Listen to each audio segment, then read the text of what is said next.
Mas, pastor, o que o Eterno já havia colocado no nosso coração essa semana? Eu disse, nós viremos e vamos estabelecer hoje o ato profético feito com as crianças para Hanukkah. Por quê? Porque nós entendemos que na Parashá Vaeshlech, né, ele enviou, quando Jacó ali luta, aquela batalha intensa lá em Gênesis 32, vamos lá, com aquele homem durante a noite, aquela foi a última prova, a provação de Jacó. Foi essa provação, muito intensa e muito violenta, não é? Ele, antes de assumir o seu grande destino, que geraria um povo com caracteres específicos, que cumpririam a função do Eterno, as funções que o Eterno havia determinado, ele então enfrenta essa batalha e ele não sai incólume dela. Ele não sai sem ser marcado, sem ileso, livre de qualquer perigo, porque ele sai coxeando, não é? Mancando da perna. Então, ele não sai ali, ele não vai para o seu destino andando mais naturalmente. Ele não vai para cumprir o seu destino como ele era antes. Homem vigoroso, cheio de vida, ele vai cumprir o seu destino com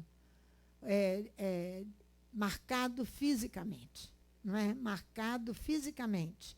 Porque ele vence o adversário que ali está contra ele numa obstinação tremenda, Jacó. Numa obstinação num sentido de luta, eu não te deixo, eu não me deixo vencer nem convencer que o caminho não seja esse. É esse o caminho. É isso aí que ele faz. Jacó é constante, esse é Jacó. É isso que o Eterno está exigindo de nós, que nós sejamos constantes, lutadores até o fim. Enquanto tivermos forças. E vocês não são inocentes, porque, pastor, já há uns 3 meses ou 4 meses que eu tenho dito à congregação, a nossa posição é altamente desconfortável. Quando o pastor foi lá ontem, e eu não conversei com ele, que eu não tive tempo de dar atenção a ele ainda. Que ele viu que nós estamos sendo vistos por vários lugares, de 3 ângulos ali, nós somos vistos, até mais. Nós fomos expostos. E nessa exposição, eu falei, a nossa situação se tornará desconfortável. Porque os olhos crescerão e se levantarão, e nós, como Elohim não é irresponsável, ele trata, Poliana, nós mesmos primeiro, para depois ele nos expor. Ali nós estamos em obra ainda não estamos ali definitivamente. Estamos estabelecendo aquele lugar. E a mudança do seu nome também, que acontece aqui em Gênesis 32, ele muda de nome, né? Significa, é visível a mudança do seu ser, ele é um outro homem. Agora ele coxeia, ele manca, ele não tem mais aquela aparência de tanto vigor físico, mas um vigor espiritual tremendo. Porque ele não anda mais com as suas opiniões, com as suas determinações, mas ele sabe agora fazer aquilo que Elohim manda fazer. Então, essa mudança de nome significa mudança do seu ser. Total. Esse combate que ele enfrenta aqui em Gênesis 32 é um combate que tem o caráter de um julgamento, do qual Elohim é testemunha e árbitro. Um combate com um homem, que aqui no versículo 24 diz, Jacó ficou só, e lutou com ele um homem até o romper da alva. Nessa última provação, ele está se rendendo totalmente ao Eterno. Esse homem pode ser o seu próprio ser, que nós lutamos para que prevaleça a nossa vontade, para que nós andemos segundo aquilo que nós pensamos ou que nós achamos. Então, Elohim ali É um julgamento das nossas próprias opiniões, para que o homem Jacó assuma ali o seu destino. Agora não mais Jacó, mas Israel, o lutador de El, não é? O estimulador de vidas, não é? E não mais aquele que trazia perplexidade, e aquele que tinha uma dualidade profunda em servir a Elohim e servir os seus desejos e a sua vontade. Um homem que tinha essa dualidade, esses dois sentidos de pensamento. Ele agora assume seu verdadeiro destino, um estimulador de vidas para que tenhamos um só Deus. E o seu homem interior não seja mais o seu Deus. Interessante que nós estamos orando o Salmo 19, e no Salmo 19, Davi ora de uma forma lindíssima ali, porque o Eterno nos colocou orando esses salmos e ele tem propósitos específicos para nós. E ele diz assim, é o que aconteceu com Jacó aqui e é o que vai acontecer conosco. Mudamos de nome, temos que assumir o nosso destino. Olha o que ele diz assim. Ele diz assim, no versículo 13, também da soberba guarda o teu servo, para que não se assenhorie de mim, para que eu não seja senhor de mim mesmo. Aqui, então serei sincero e ficarei limpo de grande transgressão. Por quê? Para que eu não me assenhorie de mim mesmo, eu não seja senhor de mim mesmo. Mas eu deixo o Eterno governar a minha vida e eu não tenha dois deuses. Então, ele aqui cocheando agora, com dificuldades, mas o homem interior ficou livre de grande transgressão. Por isso que o combate é noturno, com as trevas. O combate é com o homem. O combate tem Elohim julgando a questão como árbitro e como testemunha daquele combate. E ele luta até o final, não é? Então você vai ver, agora ele vê. Agora ele é o vidente de Elohim, porque ele enxerga. Ele ouve, ele obedece e ele enxerga. Para assumir o seu destino, a sua condição. Quando nós começamos a princípio dessa semana a dar uma olhada em 1 Reis, no capítulo 18, nós temos ali o profeta Elias num grande combate. Um combate com os ídolos. Aqueles que comiam à mesa de Jezabel eram e serviam a Jezabel e eram profetas de Israel. Não eram, pastor? Profetas de Israel. Então ele entra em combate com aqueles profetas e ele diz, quer ver, vamos lá. É o ato profético que nós vamos fazer em Hanukkah. Porque Hanukkah foi um combate com aquilo que trouxe contaminação no altar. E eram os deuses gregos, eram ou não eram? Os deuses gregos que entraram sorrateiramente, tomou a elite e o comando de Israel, e vem uma família pobre do interior que entra nessa guerra para combate ali. Então, é um combate também, Israel foi altamente vencedor.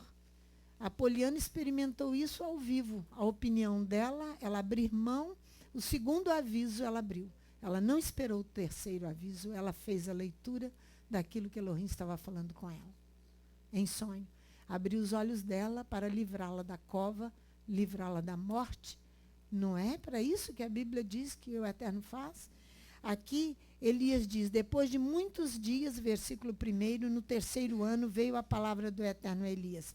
Vai, capítulo 18 de 1 Reis, apresenta-te a Acabe e darei chuvas sobre a terra. Assim foi Elias apresentar-te a Acabe. Ora, a fome era extrema em Samaria. Acabe chamou a Obadias, o mordomo. Obadias temia muito ao Eterno, porque quando Jezabel destruiu os profetas do Eterno, Obadias tomou os 100 profetas e de 50 em 50 os escondeu numa caverna e os sustentou com pão e água. Disse Acabe a Obadias, vai, pela terra, a todas as fontes de água, a todos os vales. Pode ser que achemos erva, para que em vida conservemos os cavalos, as mulas, de modo que não percamos todos os animais. Repartiram entre si a terra que deviam percorrer. Era tamanha a sede e a falta de água. Acabe seguiu por um caminho e Obadias por outro. Então Obadias, já a caminho, Elias se encontrou com ele. Obadias o conheceu e prostrou-se sobre o seu rosto e disse: És tu, meu senhor Elias? Respondeu ele: Sou eu. Vai e dize a teu senhor: Elias está aqui. Porém ele disse: Em que pequei para que entregues teu servo na mão de Acabe para ser morto? Tão certo como vive o eterno teu Elohim, não houve nação nem reino onde o meu senhor não tenha mandado a tua procura. E dizendo eles: Não está aqui, fazia-os jurar que não te haviam achado. Agora dizes: Vai e diz a teu senhor: Elias está aqui. Poderia ser que, apartando-te de ti, o Espírito do Eterno te leve não sei para onde, e vindo eu dar as novas a Acabe, e não te achando ele, me matará. Porém eu, teu servo, temo ao Eterno, desde a minha mocidade. Porventura não disseram a meu senhor o que fiz, quando Jezabel matava os profetas do Eterno, como escondi 100 homens dos profetas do Eterno, de 50 em 50, numas cavernas, e os sustentei com pão e água. E agora tu diz: Vai e diz a teu senhor: Elias está aqui, ele me matará. Disse Elias: Tão certo como vive o Eterno dos exércitos, perante cuja face estou, deveras hoje me apresentarei a ele. Então foi Obadias encontrar-se com Acabe, anunciando-lhe o acontecido, e foi Acabe ter com Elias. Vendo Acabe, Elias disse-lhe: És tu, perturbador de Israel? Respondeu Elias: Eu não tenho perturbado a Israel, mas tu e a casa de teu pai deixaste os mandamentos do Eterno e seguiste os ídolos. Está vendo? Os Baalins. Agora manda reunir-se a mim todo Israel no Monte Carmelo.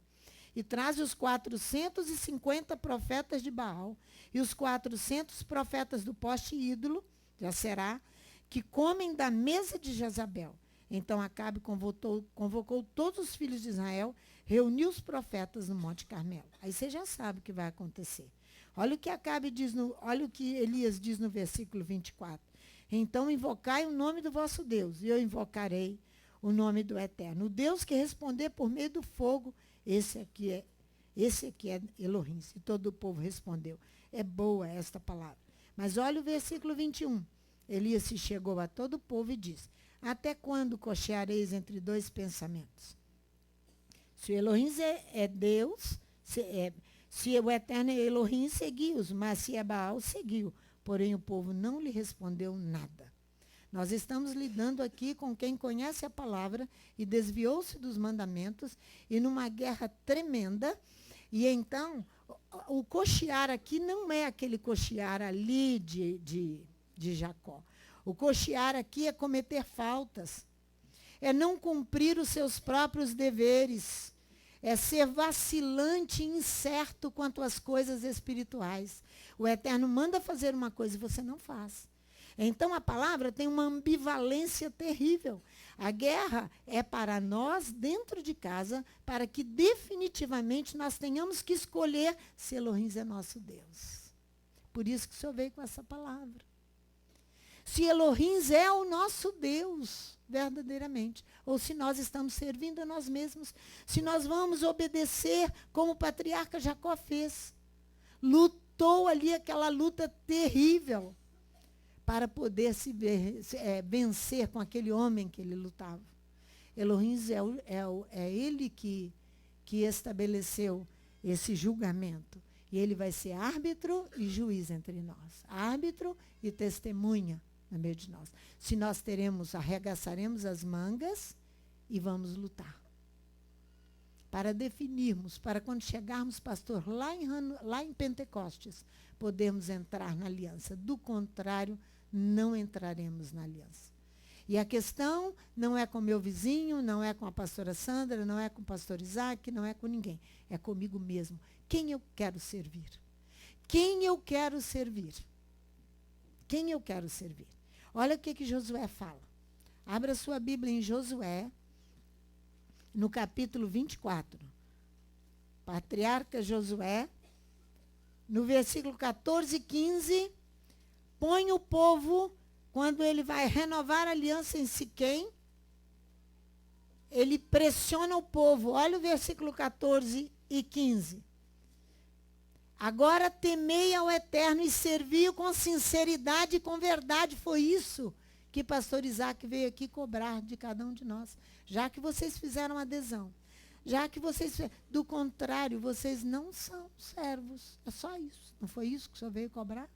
Está escrito lá em 2 Pedro, capítulo 1, a partir do versículo 5. E ele não sabia de nada que nós estávamos aqui lutando e fazendo. Então Josué diz: deitai fora os deuses aos quais serviram vossos pais da além do rio no Egito, e servi ao Eterno. Mas se vos parece mal servir ao Eterno, escolhei hoje a quem sirvais. Se aos deuses a quem serviram vossos pais, que estavam da além do rio, ou aos deuses dos amorreus em cuja terra habitais, porém eu e minha casa serviremos ao Eterno. Não é? É isso aí que Josué faz. Vamos lá em 2 Reis, capítulo 17. Olha que coisa muito interessante. Aqui você vai ver, a partir do versículo 24, a origem dos samaritanos. Olha só. Olha o versículo 33 de 2 Reis 17. Temiam ao Eterno, mas também serviam os seus próprios deuses, segundo o costume das nações dentre as quais tinham sido transportados. Até o dia de hoje fazem segundo os antigos costumes, não temem ao Eterno, nem fazem segundo os seus estatutos e ordenanças. Está vendo? As leis e os mandamentos que o Eterno ordenou aos filhos de Jacó, a quem deu o nome de Israel. Está vendo? Olha só. Olha o versículo seguinte. Quanto o Eterno fez uma aliança com eles, lhes ordenou: não temereis outros deuses, nem vos inclinareis diante deles, nem os servireis, nem lhe oferecereis sacrifícios. Mas ao Eterno que vos fez subir da terra do Egito com grande força, com braço estendido, a ele temereis, a ele vos inclinareis, e a ele oferecereis sacrifícios. Os estatutos e as ordenanças, as leis e os mandamentos que ele vos escreveu, tereis cuidado de observar todos os dias. Não temereis a outros deuses. Da aliança que fiz convosco, não vos esquecereis, e não temereis a outros deuses. Antes, ao Eterno vosso Elohim temereis. É ele que vos livrará das mãos de todos os vossos inimigos. Porém, eles não deram ouvidos, mas fizeram segundo o seu antigo costume. Assim, essas nações temiam o Eterno, mas serviam as suas próprias imagens de escultura. A eles mesmos, também seus filhos e os filhos de seus filhos fazem até o dia de hoje, como fizeram seus pais. Vamos lá em Mateus, no capítulo 6.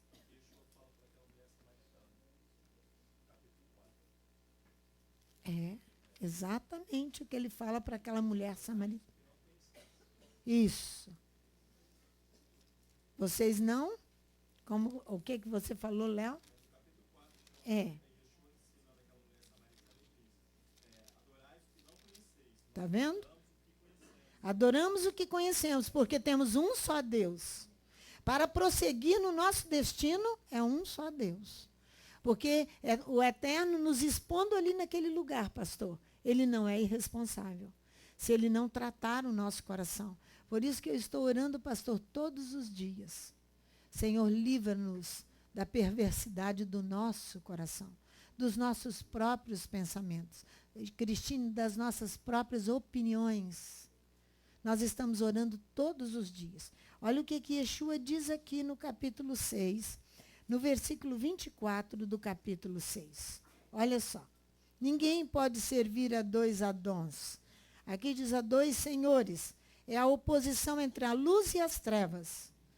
Entre o Kodesh, né, que é a luz, que prepara o pensamento, que exige servir a um único Deus. A luz prepara o seu e o meu pensamento para servir a um único Deus. Ninguém pode servir a dois Adons. Por quê? Ou há de odiar a um e amar o outro, ou se devotará a um e desprezará o outro. E aí ele diz assim, ó, não podeis servir a Elohins e a Mamon.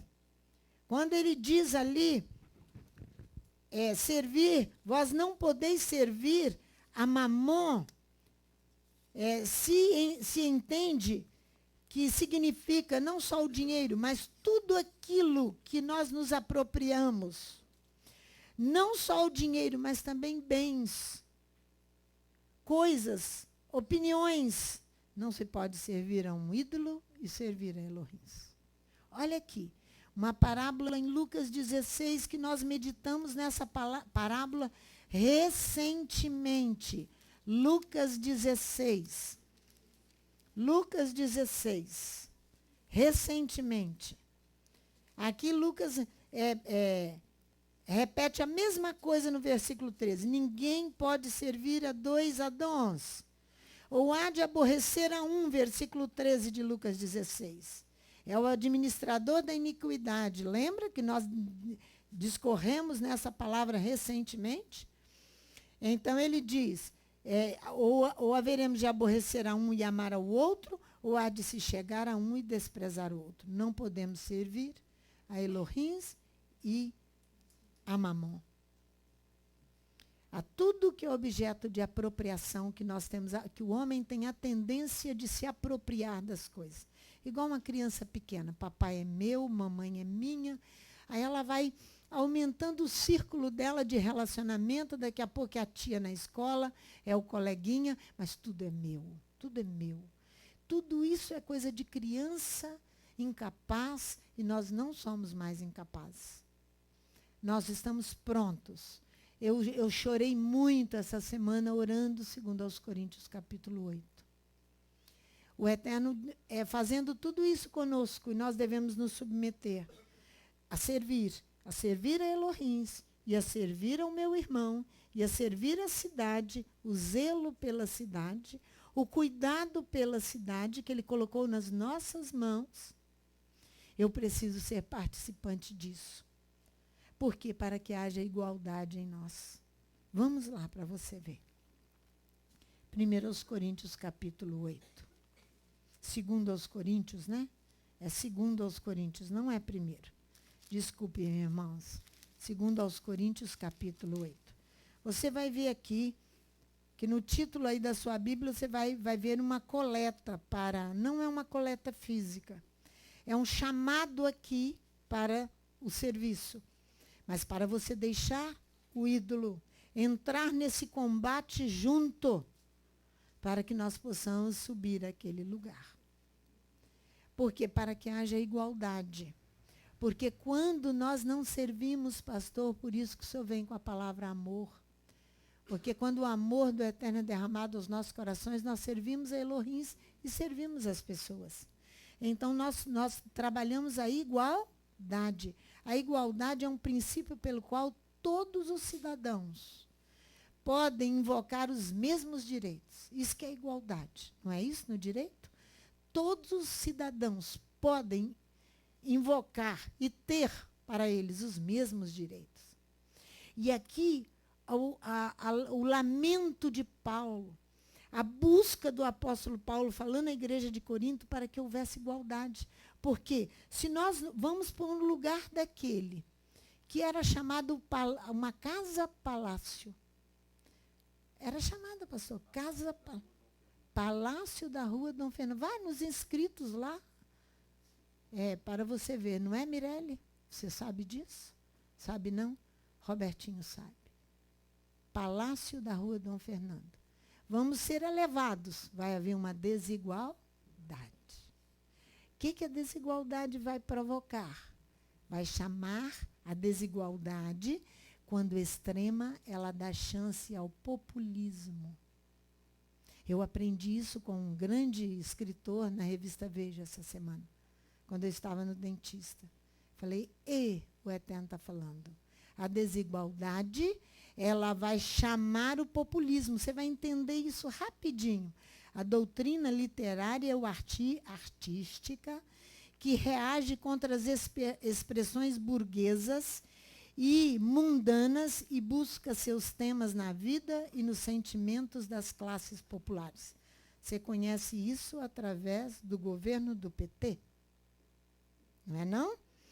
Ele chamou contra a burguesia, porque houve uma diferença muito grande, mas fez uma chamada desse populismo que acontece quando há uma desigualdade, você se põe numa posição muito elevada e o outro muito cá embaixo, vai chamar o populismo. É uma doutrina que o PT estabeleceu em todo o Brasil. Por isso que dá a cesta básica do jeito que dá. Hoje, carteira para pessoas indoutas, incapazes de dirigir até um carro. As carteiras são pagas hoje. Para pessoas que nem carro têm. Isso é o populismo que o governo do PT estabeleceu. E olha o que foi o governo mais corrupto que o Brasil teve. Mais corrupto. Por quê? Porque essa doutrina chama a classe artística de música contra os grandes. Então, se nós nos tornamos grandes dessa forma, vai haver um desequilíbrio. Elohim não está nesse negócio. Ele não está. Então, o que vai acontecer? Essa doutrina dos partidos políticos chamados populistas.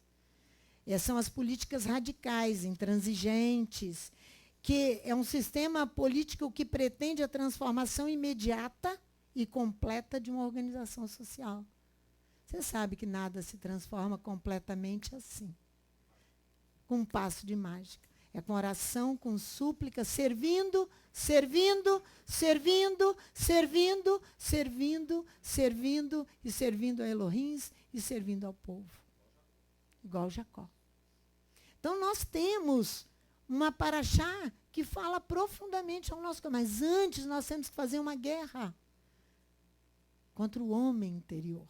Nós temos, isso é um julgamento, que vai acontecer com essa congregação, quer você queira, quer você não queira.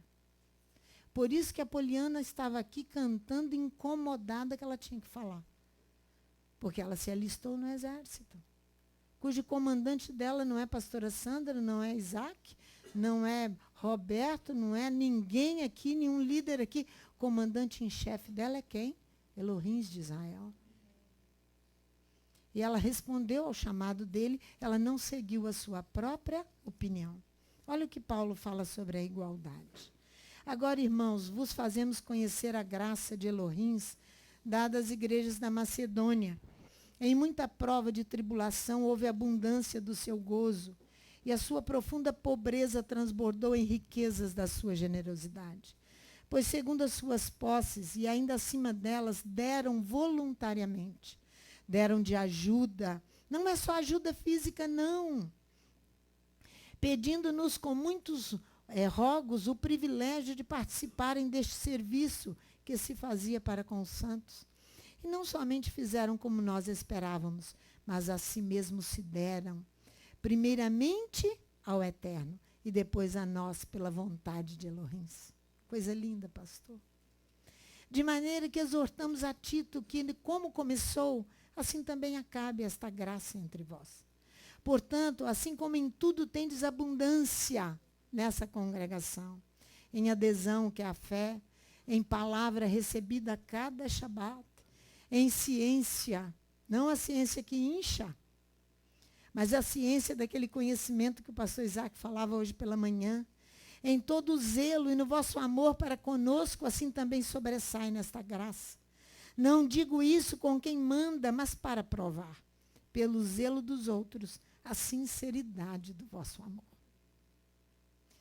Pois já conheceis a graça de nosso Senhor Yeshua HaMashiach, que sendo rico, por amor de vós se fez pobre, para que pela sua pobreza vos tornasseis ricos, ricos no conhecimento de Elohim de Israel. E aqui dou o meu parecer sobre o que vos convém. No ano passado fostes os primeiros não só a dar, mas também a querer dar. Agora, porém, completai o já começado, para que assim como houve a prontidão de vontade, haja também o cumprimento segundo o que tendes. Pois se há prontidão de vontade, será aceita segundo o que qualquer tem, e não segundo o que não tem. Mas não digo isto para que os outros tenham alívio e vós aperto, mas para igualdade. Para igualdade. Para que vocês não subam a casa-palácio e se tornem ali cheios de inchados, de presunção, de soberba, de ganância, de tudo isso. Mas que haja igualdade neste tempo presente, pastor. A vossa abundância supra a falta dos outros, para que também a sua abundância supra a vossa falta e haja igualdade.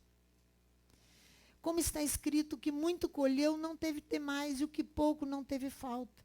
Eu dou graças a Elohim, que pôs a mesma solicitude por vós no coração de Tito, pois ele aceitou a nossa exortação. E mais ainda, sendo muito zeloso, partiu voluntariamente para vós, para ajudar, para se ingressar na guerra, para vestir o uniforme, para obedecer ao comandante em chefe, de fazer essa guerra particular. E com ele enviamos o irmão cujo louvor no evangelho está espalhado por todas as comunidades. E não só isto, mas foi também escolhido pelas comunidades para ser nosso companheiro de viagem, no desempenho desta graça que por nós é ministrada para a glória do Eterno, para provar a nossa boa vontade. Queremos evitar que alguém nos censure por esta abundância que por nós é ministrada. Dá vontade de chorar. O tanto que foi nos dado, pastor. Para que ninguém venha lançar em nossa face que nós recebemos muito e agora estamos cheios e inchados. Pois zelamos o que é honesto, e não só diante do Eterno, mas também diante dos homens. Com ele enviamos outro nosso irmão, o qual muitas vezes e em muitas coisas já experimentamos ser zelosos, e agora muito mais zeloso ainda pela muita confiança que em vós tem. Quanto a Tito, é meu companheiro e cooperador para convosco. Quanto aos nossos irmãos, são embaixadores das comunidades e glória do Machia. Portanto, mostrai para com eles perante as comunidades a prova do vosso amor e da nossa glória a vosso respeito. Não tem mais nem o que falar. Nós temos que entrar nesse combate, porque é um benefício para nós, e nós seremos, assim, protegidos, né, pastor? Como que protegidos pelo Eterno. Essa será a nossa batalha em Hanukkah. Eu queria pedir aos levitas que nós cantássemos 2 músicas, que é Cantares, capítulo 2. É o Kol Dodi. É o que nós vamos cantar em Hanukkah. Porque o capítulo 2 de Cantares, ele chama a noiva. Vem, amada minha, formosa minha, vem. Ele está chamando o seu povo para vir. Porque o momento a figueira já está dando seus frutos. Agora. Nós vamos cantar, que eu já estou encerrando, Sandro. Poliana vai. E a outra música é Quetapua. Agora, já estou terminando. Larissa reclamou que nós estamos falando muito, eles estão passando a palavra 8 horas para eles. Então, nós enxugamos tudo para que eles possam agora cantar conosco. E nós encerrarmos, né, Sandro?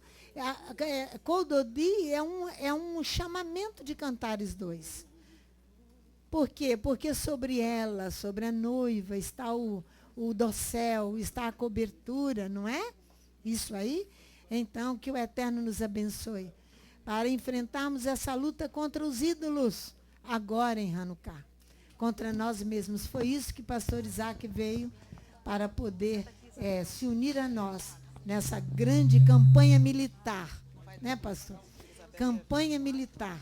Ele militar como ele não pode ficar fora, Cristina. Então, ele está acostumado a grandes combates, né, Gleice? E nós vamos entrar com alegria, com prazer nessa batalha contra nós mesmos. Que o Eterno te abençoe muito e te faça bem próspero. E faça a mim e a você, para que juntos possamos edificar lá e edificar a nossa vida. Né, pastor? Em nome de Jesus.